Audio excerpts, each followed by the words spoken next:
예수 믿고 구원받아 하나님의 자녀가 됐다고 해서 사람이 금방 변하는 것은 아닙니다. 적어도 표면적으로는 그렇습니다. 그래서 믿기 전이나 믿고 난 후가 달라질 줄 알았는데 별 차이가 없어 보이는 겁니다. 이렇게 되다 보니 교회를 다니면서도 예수 믿는다고 하는 것이 별게 아니다, 그런 생각을 하게 됩니다. 그러다 보니 영적으로 중요한 사안들을 그렇게 강조를 하고 권고를 해도 그래봐야 거기서 거기지 뭐 또 특별한 것이 있겠느냐라고 하는 식으로 무심코 지나쳐버리는 경우가 많습니다.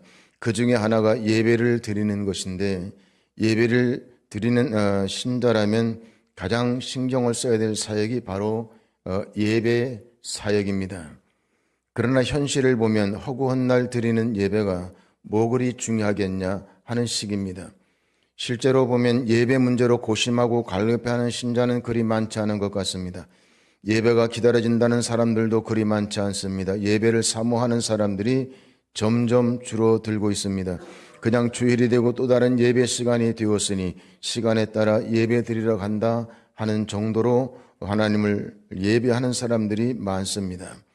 이렇게 되면 교회를 오래 다녀도 가난한 신앙일 수밖에 없습니다. 예배가 신자의 인생을 결정한다고 하는 뜻에서 드리는 말씀입니다. 그만큼 예배가 중요하다는 겁니다. 하나님의 자녀인 신자는 예배를 사모하는 기본이 되어 있어야 됩니다. 형식을 따라 하는 예배가 아니라 참된 예배를 드릴 수 있어야 됩니다. 여러분, 예배자는 예수 믿고 구원받았기 때문에 그 예배가 가능해진 겁니다. 예배라고 하는 것은 아무나 드릴 수 있는 게 아닙니다. 또 그 예배가 가능해지려면 예수 믿고 구원받고 하나님의 자녀가 되어야 가능한 겁니다. 그런 엄청난 대가를 지불하고 허락받은 것이, 은혜로 받은 것이 예배입니다. 참된 예배자는 영적인 힘을 얻습니다. 하늘의 위로를 받게 됩니다. 말로만 힘을 얻고 위로를 받게 된다는 것이 아닙니다. 실제로 받게 되고 체험하게 되어 있습니다. 예배를 통해 천국을 체험하게 됩니다. 기도하다 까무러친다는 얘기가 아닙니다. 기도하다가 입신함으로 하나님의 나라에 갔다 온다는 얘기도 아닙니다. 예배를 통해 하나님의 명백한 임재를 체험하게 된다는 겁니다. 예배를 통해 하나님의 명백한 임재를 체험하게 된다. 그게 예배입니다. 그냥 시간 되니까 와가지고 그냥 지나가는 그런 차원이 아닙니다. 예배는 아무나 하는 게 아니라고 말씀드렸죠. 영적으로 살아있지 않은 자는 예배자가 안 됩니다. 그렇기 때문에 영으로 예배한다고 하는 뜻은 영적으로 살아있는 자만 예배가 가능한데, 그 영적으로 살아있는 예배를 드리는 그 예배자의 예배에 하나님의 명백한 임재가 있다, 그런 겁니다. 예배에는 하나님의 명백한 임재를 체험하게 된다는 겁니다. 실제로 여러분들이 참된 예배가 갖다주는 풍성한 유익에 대해서 다 알게 된다면 예배를 지금처럼 소홀히 하지 않게 될 겁니다. 결론부터 말씀드리면 예배는 구원받은 하나님의 자녀가 자신을 구원하신 하나님 아버지께 드리는 겁니다. 하나님을 예배하는 겁니다. 하나님과 우리의 관계는 부자지간입니다. 이게 중요한 겁니다. 하나님과 우리의 관계는 부자지간이다. 그거 아니면 예배자가 안 됩니다. 아버지가 되시는 하나님께서 자녀인 나를 얼마나 사랑하시는지 그 사랑의 깊이와 넓이와 높이와 길이를 알고 그 사랑에 합당하게 반응하는 것이, 그것이 예배입니다. 이와 같은 참된 예배를 드리게 될 때 나도 살고 가족도 살고 교회도 살고 국가도 살게 됩니다. 하나님과의 관계 회복을 확인하는 참된 예배가 저와 여러분들의 인생 내용을 결정하게 된다는 겁니다.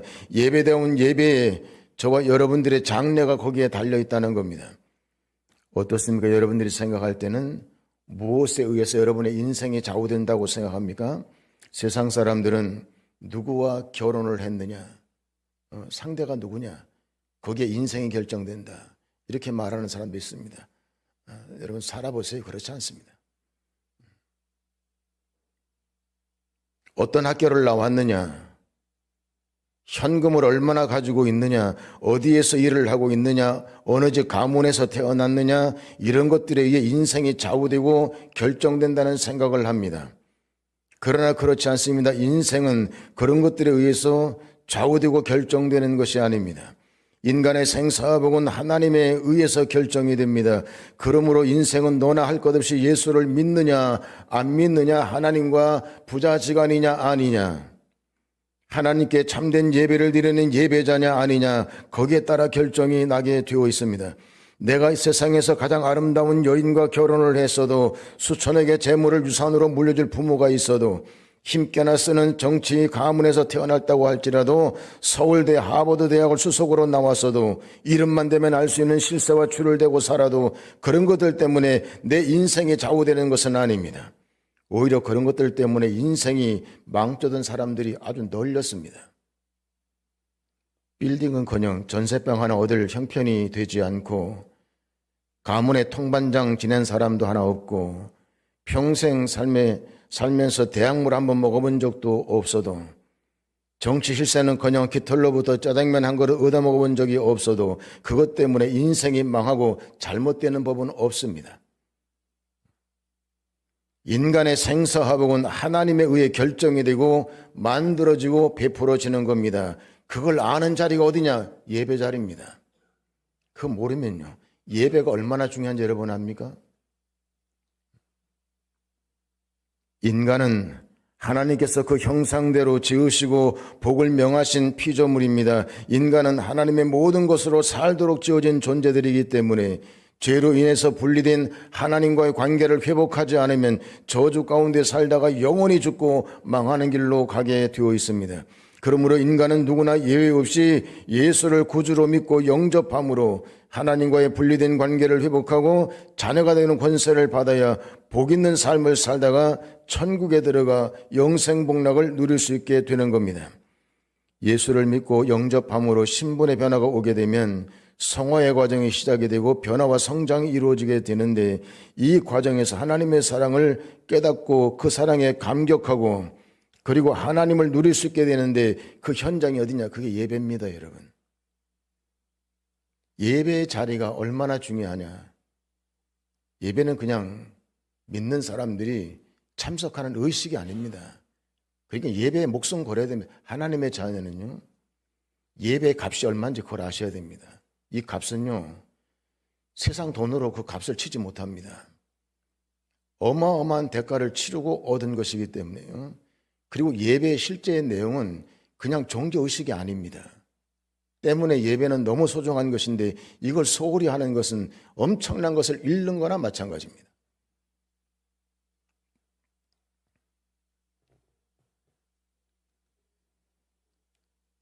하나님의 자녀가 되어서 삶의 변화가 온 사람들은요, 어떤 일이 일어나 참된 예배자는 들어가도 복을 받고 나가도 복을 받게 되어 있다고 성경이 말합니다. 이건 한 목사가 하는 말이 아니라 성경이 그렇게 말씀하고 있습니다. 내가 내 하나님 여호와의 말씀을 청종하면 이 모든 복이 내게 임하며 내게 이르리니, 성읍에서도 복을 받고 들에서도 복을 받을 것이며, 내 몸의 자녀와 내 토지의 소산과 내 짐승의 새끼와 소와 양의 새끼가 복을 받을 것이며, 내 광주리와 떡반죽 그릇이 복을 받을 것이며, 내가 들어와도 복을 받고 나가도 복을 받을 것이니라. 예배는 구원받은 하나님의 자녀들에게만 주어지는 특권입니다. 이렇게 주어진 특권인 예배가 인생을 결정하게 되는 겁니다. 그러므로 구원받은 하나님의 자녀들은 예배의 사람으로 살아야 됩니다. 예배를 소홀히 취급하는 것보다 더 큰 손실은 없습니다. 뭐 사업하다가 손해보고, 그건 손해도 아닙니다. 여러분, 예배를 통해서 소홀히 취급함으로 받게 되는 큰 손실은 그건 상상도 못합니다. 그걸 하나님의 자녀는 알아야 됩니다. 예배는요, 1시간 남짓 진행되는데 교회들마다 조금 다르긴 하지만 찬양 또는 묵상 기도로 시작을 해서 축도로 끝나는 내용들이 별 다를 것이 없습니다. 그런데 예배 순서 중에 성도들이 제일 중요하게 생각하는 것을 설교입니다. 설교를 제일 중요하게 생각해서 그 설교가 차지하는 비중이 상당히 높습니다. 그러다 보니 설교 시간만 빼먹지 않으면 예배를 드렸다고 생각하는 사람들이 많습니다. 아무 데서나 예배 드리면 되지, 그렇게 생각하는 사람도 많고요. 물론 설교가 중요합니다. 그러나 설교만 가지고 예배라고 할 수 있는 것이 아닙니다. 설교도 중요하지만 예배에는 더 중요한 요소가 있다는 겁니다. 예배 드리는 사람들의 입장에서 볼 때 예배라고 해서 뭐 특별하게 준비할 것은 없습니다. 성경 찬송은 꼭 가지고 오되 시간 늦지 않으면 됩니다. 교회 안에 들어와도 경직되어 있을 필요까지는 없습니다. 꾸벅꾸벅 졸지 않고 예의에 벗어나지 않는 자세로 있으면 됩니다. 거기에다가 겸손한 마음과 감사하는 마음과 동참하는 마음가짐을 가지고 임하면 더 좋습니다. 예배 그러면 우리는 대충 이 정도를 생각합니다. 이 정도만 해도 잘 드리는 예배라고 생각합니다. 그러나 예배는 그보다 더 중요하고 본질적인 요소들이 있습니다. 영적으로 살아있는 자가 예배가 가능하다. 이게 제일 중요한 요소입니다. 뭐 설교, 찬송, 뭐 예배 순서 이런 게 중요한 게 아닙니다. 예배는 영적으로 살아있는 자가 드리는 것이 예배다. 그게 가능한 것이 예배다. 이게 가장 중요한 요소입니다.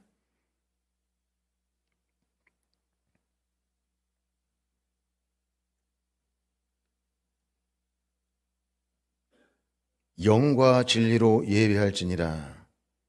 이 말씀이 그 말씀입니다. 영적으로 살아있는 자의 예배를 하나님이 찾는다. 그런 얘기거든요. 종교의식으로의 예배는 하나님이 관심 없습니다. 종교의식으로의 예배는 하나님과 부자지간이 아닌 거죠. 그러나 영적으로 살아있는 자의 예배는 그건 하나님과의 관계가 부자지간입니다. 그건 법적으로 신분의 변화가 그렇게 법적으로 정해져 있기 때문에 이것은 불변입니다. 자식이 아무리 시원찮고 부족하고 모자라도 그 아버지는 변하지 않습니다. 그런데 여러분, 하나님의 자녀가 손님처럼 왔다 가면 안 됩니다. 예배는 그런 자리가 아닙니다.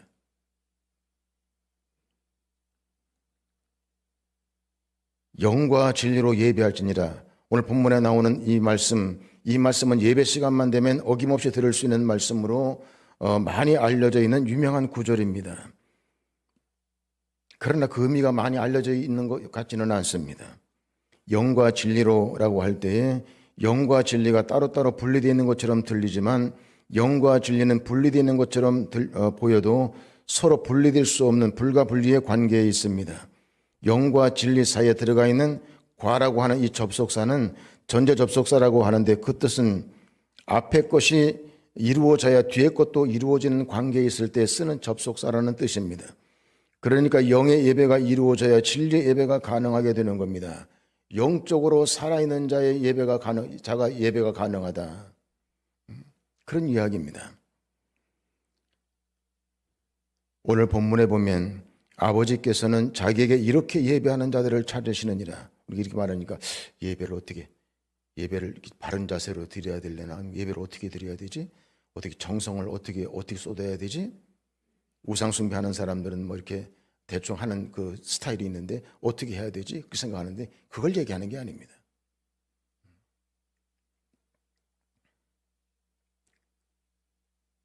당신이 드리는 예배의 대상이 하나님이시냐? 그런 겁니다. 하나님이시냐? 당신의 아버지가 맞느냐? 이제 그런 겁니다. 그래서 하나님이 찾으시는 예배는 뭐 특별히 뭐 예배를 뭐 다른 사람보다 뭐 찬송을 잘한다거나 뭐 이렇게 해가지고 다른 사람보다 또 이렇게 좀 색달리게 드리는 그런 예배하는 사람을 찾느냐? 그게 아니고요. 영적으로 살아있는 자를 찾는 겁니다. 영적으로 살아있는 자냐? 그걸 찾는 거죠. 아무 예배는 다 받습니까? 그렇지 않잖아요. 영적으로 살아있는 자냐?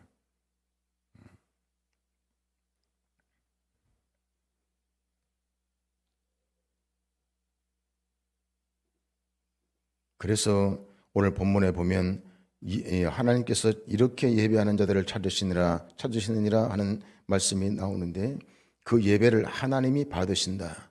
그런 말씀입니다. 중요한 공식 하나가 이제 나오게 되죠.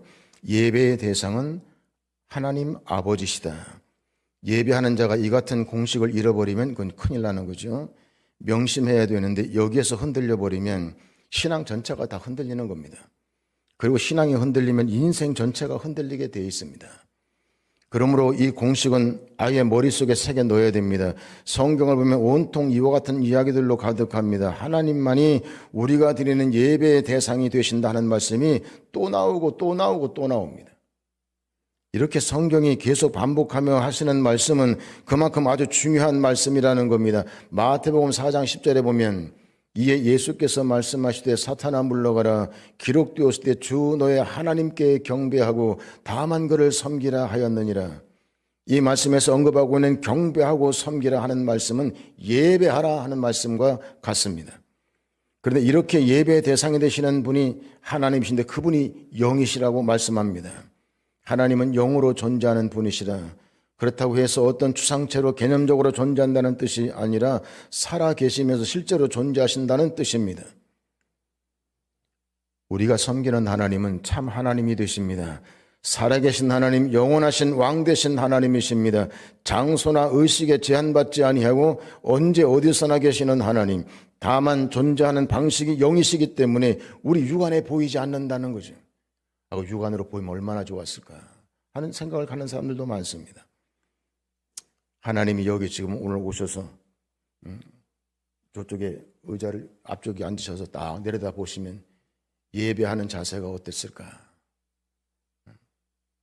예배 시간도 되기 전에 벌써 와가지고 생 난리 났을 겁니다.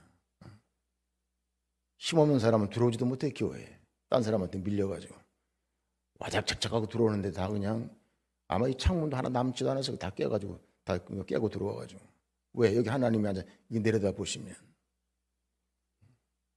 그러겠죠. 하나님 여기 지금 오셔서 내려다 보는데 핸드폰 쳐다보고 예배 시간에 그럴 수 있습니까? 그럴 수 없겠죠.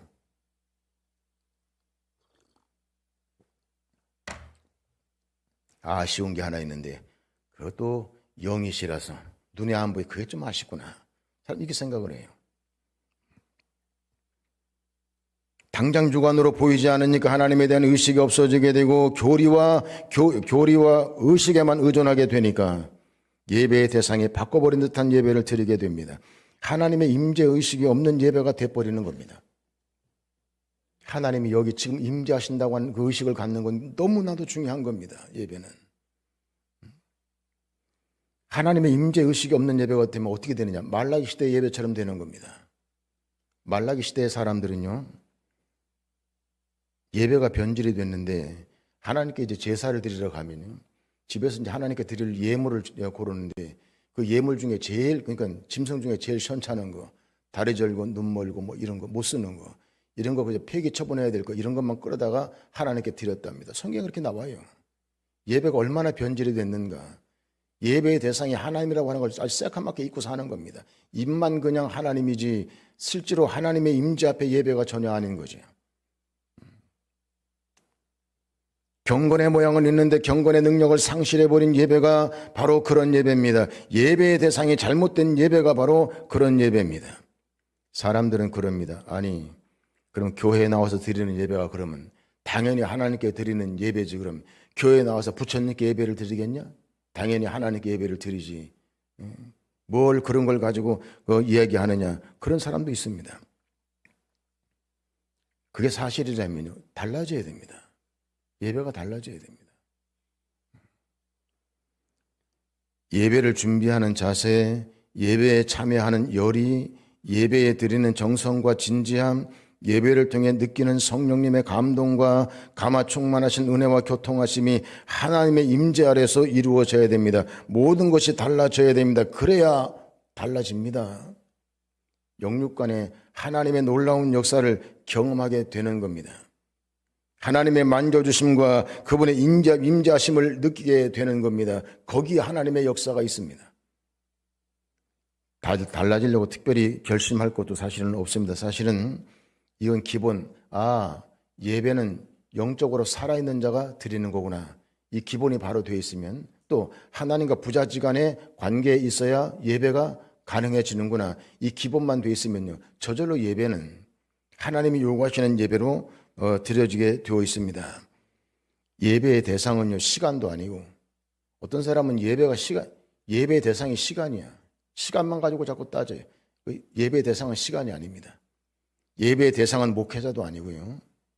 예배의 대상은요, 예배자 스스로 자신도 아닙니다. 또 예배의 대상은 예배자가 갖고 있는 문제도 아니에요. 어떤 사람은 자기가 갖고 있는 문제가 예배의 대상이에요. 예배의 대상은 하나님이지 그 사람이 갖고 있는 문제가 예배의 대상은 아닙니다. 그런데도 예배의 대상이 하나님이라고 하는 사실에 대한 불감증에 걸려있는 사람들이 너무나도 많은 거지요. 이를 두고 사람들은 하나님이 우리의 육안으로 볼 수 있도록 볼 수 있도록 하지 않고 볼 수 없도록 자신을 감추셨기 때문에 일어나는 일들이라고 말을 하는데, 그러면 하나님을 눈으로 보면 어떨까요?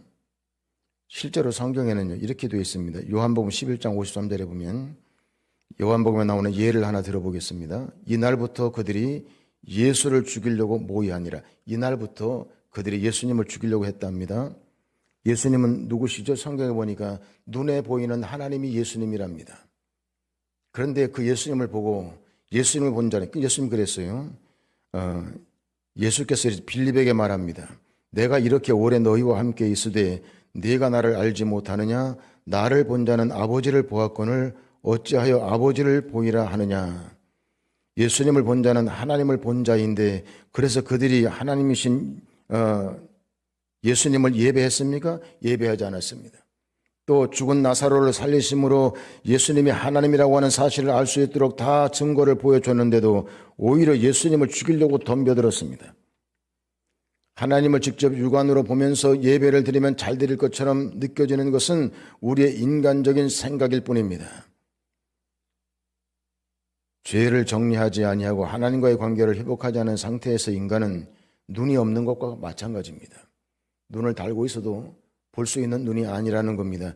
이런 형편에서 하나님을 육안으로 보게 되면 성경은 오히려 죽게 된다고 출애굽기 33장 20절에 말씀하고 있습니다. 또 이르시되 네가 내 얼굴을 보지 못하리니 나를 보고 살 자가 없음이니라. 그러므로 인간 타락 이후에 지구상에서 육안으로 하나님을 직접 배운 사람이 없습니다. 요한복음 1장 18절에 본래 하나님을 본 사람이 없으되 그랬습니다. 이를 두고 이렇게 반문하는 분들이 있습니다. 모세가 BC 1400년경에 하나님을 배웠다고 성경에 나와 있는데 그 하나님을 본 사람이 없다니 이게 말이 됩니까? 이거 이제 반문을 하는 거죠.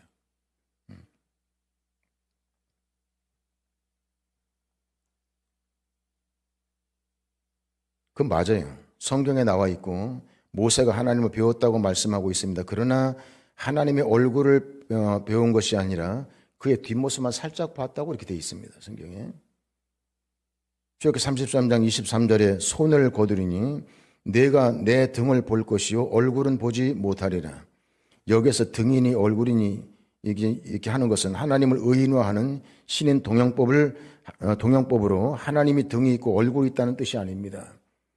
그런 뜻이 아니라 하나님을 사람처럼 의인화해서 사람처럼 생각하고 표현한 것뿐입니다. 그러니까 얼굴을 보면 살 자가 없다고 하는 것은 하나님의 거룩하심을 전면으로 대하게 되면 죄로 찌든 인간은 즉시 죽게 된다, 그런 뜻입니다. 모세도 하나님을 체험하되 부분적으로 체험했을 뿐입니다. 깊도다 하나님의 지혜와 지식의 풍성하며 그의 판단은 헤아리지 못할 것이며 그의 길은 찾지 못할 것이로다. 로마서 11장 33절 말씀입니다. 하나님의 기쁘신 마음과 그분의 무한하신 지혜와 그분의 판단을 헤아릴 수 없을 만큼 벅차고 광대해서 어떻게 알 도리가 없다는 겁니다. 불확실해서 알 수 없다는 뜻이 아니라 너무나도 광대해서 알 수가 없다는 겁니다. 얼굴도 없으시고 그렇다고 해서 지금 어떻게 배울 수도 없는 분이지만 아무튼 하나님은 영원하시고 전지하시고 전능하신 분으로 우리의 아버지가 되시는 분이십니다. 그냥 하나님이 아니라 우리의 아버지가 되시는 하나님이십니다. 그러므로 염려하여 이르기를 무엇을 먹을까 무엇을 마실까 무엇을 입을까 하지 말라. 이는 다 이방인들이 구하는 것이라. 너희 하늘 아버지께서 이 모든 것이 너희에게 있어야 할 줄을 아시느니라. 할렐루야. 그러니까 여러분 예배는 굉장히 중요한 겁니다. 그러니까 여러분 예배는 영적으로 살아있는 자가 가능한 게 예배입니다. 그러니까 하나님이 영과 진리로 예배하는 자를 찾는다는 그 말은 영적으로 살아있는 자를 찾는다는 얘기나 마찬가지입니다. 뭐 도덕 윤리적으로 뭐가 반듯해 그런 사람 찾는 거 아닙니다. 잘생긴 사람 찾는 거 아니에요. 무슨 공로를 세운 사람 찾는 거 아닙니다. 영적으로 살아있느냐, 그 사람만이 예배자가 가능하기 때문에 그렇습니다. 이것이 굉장히 중요합니다. 전지전능하신 하나님이 내 아버지라고 하는 사실이 확실히 믿어진다면 그 사람은 진정한 예배자가 맞습니다. 근데 하나님이 살아계신지 안 계신지 잘 모르겠고 내 아버지인지 이웃집 아저씨인지 잘 모르겠다 이런 사람은요, 그건 참 예배자가 될 수 없습니다. 죽었다 깨도 참 예배자는 안 되지요. 또 하나님은 그런 사람 찾지도 않습니다. 예배의 핵심은 바로 여기에 있습니다. 그러므로 예배가 여러분들의 인생을 결정한다는 말씀을 드리는 이유가 바로 거기 있는 겁니다. 하나님과의 관계에 있어서 예배는 이렇게 중요합니다. 그러므로 예배가 여러분들의 인생을 결정한다는 그런 말씀을 드리는 겁니다.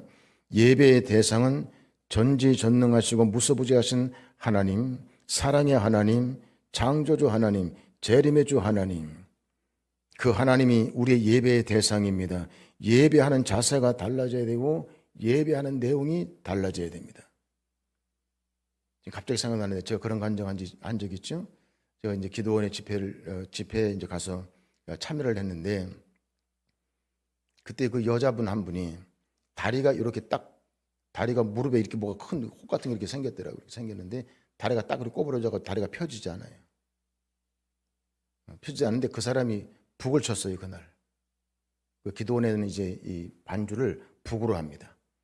북으로 하는데 북을 치는데 다리 한쪽이 완전히 꼬부러져가지고 이렇게 붙어 있으니까 다리 한쪽만 땅에 디디고 북을 치는데 깡총깡총 뛰면서 북을 치더라고요. 한쪽 발이 다 디디지 않으니까. 그러니까 내가 한 중간쯤 앉아 있었는데 그 북 치는 그분이 너무 뭐라 그럴까요, 얼굴이. 아주 기쁨이 충만한 얼굴인데 얼굴이 천사가 얼굴이 밝은데 땀이 송골송골 맺혀가지고 떨어지는데 그냥 미소가 얼굴에 한가득인 거예요. 근데 북을 쳐. 제가요 깜짝 놀랐습니다. 그날 예배 끝나는데요 다리가 펴진 거 있죠. 할렐루야. 다리가 펴졌어요. 아이고 다리가 어떻게 펴집니까? 그건 하나님한테 가서 물어보세요. 왜 펴졌는지. 제가 아주 깜짝 놀랐습니다. 근데 그날 간증을 하더라고요. 그래서 저 여인이 정말 하나님 앞에 진정한 예배자였구나 하는 걸 알겠더라고요. 예배자는 영적으로 살아있는 자라고 그랬죠. 예수 그리스도를 영접하고 하나님의 자녀가 되는 권세를 받고 영적으로, 우리가 생각할 때 영적으로 죽었다는 말을 하니까 그럼 영혼이 어떻게 죽느냐 그런 얘기가 아니고 영적으로 죽었다는 얘기는 하나님과의 관계가 끊어졌다, 하나님과의 교통이 끊어졌다, 그걸 얘기하는 겁니다. 그런데 그것이 다시 이어졌다, 그것을 여러분 영적으로 살았다 이렇게 표현하는 겁니다. 하나님과 교제와 교통이 가능해졌다. 그래서 그분이 간증하게 그래요. 그날 북을 막 치고 예배를 드리는데 갑자기 뜨거운 불덩어리 같은 것이 자기 무릎팍에 와서 지나갔다는 거예요. 그런데 놀랍게 다리가 펴졌다는 거예요. 제가 1시간 내내 봤다니까 예배 드릴 때 다리를 못 펴고 이렇게 딱 붙이고선 그건 일부러도 그렇게 못해. 끈으로 매놔도 그렇게 안 될 거예요. 그래서 참 특이한 사람이구나. 그리고 내가 이제 그게 좀 관심이 가잖아요. 너무 특이한 모습으로 북을 치고 이렇게 하는데 참 특이하다 하고 자꾸 쳐다봤는데 갑자기 그런 일이 빡 일어난 거예요. 사랑하는 성도 여러분, 예배는 그냥 종교의식이 아닙니다. 그리고 예배를 받으시는 대상은 시간도 아니고 목사도 아니고 여러분들이 갖고 있는 문제도 아닙니다. 그 대상은 하나님이십니다. 여러분의 예배가 살아있는 예배, 여러분 인생을 바꾸는 예배가 되기를 주님의 이름으로 축복합니다. 기도하겠습니다. 거룩하신 아버지 하나님, 은혜와 사랑을 감사합니다. 죄와 저주와 사망 가운데 갇혀서 고통하다가 영원히 죽고 망하는 길로 갈 수밖에 없는 우리 인생을 하나님 긍휼히 여겨주시고 특별히 찾아와 주셔서 택하여 자녀 삼아 주시고 영적으로 죽어 하나님과의 관계가 회복되지 아니한 상태에서 하나님과의 교통이 완전히 단절된 상태에서 살던 우리를 영적으로 다시 살리셔서 하나님과 교통하고 교제할 수 있는 그런 가능한 삶을 주께서 허락해 주시고 그로 인해 예배자가 되게 하신 것 하나님 감사합니다. 늘 예배자가 되어서 하나님의 성전에 나와 하나님을 예배할 때마다 의식에 얽매이지 아니하고 또 인간적인 생각에 얽매이지 아니하고 살아계신 하나님 앞에 온전한 예배자가 되어서 하나님의 만져주심을 체험케 도와주시기를 원합니다. 하나님의 기적과 영광을 보는 사랑하는 성도들이 되기를 원합니다. 예배를 사모하는 자들이 되게 도와주시고 예배가 얼마나 소중하고 중요한 것인가, 내 인생에서 이것을 잃어버리는 것이 얼마나 큰 손실인가 하는 것을 깨닫고 하나님을 사랑하고 경외하는 믿음으로 영과 진리로 예배하는 거룩한 백성들의 예배가 될 수 있도록 은혜를 베풀어 주옵소서. 예수님의 이름으로 기도하옵나이다. 아멘.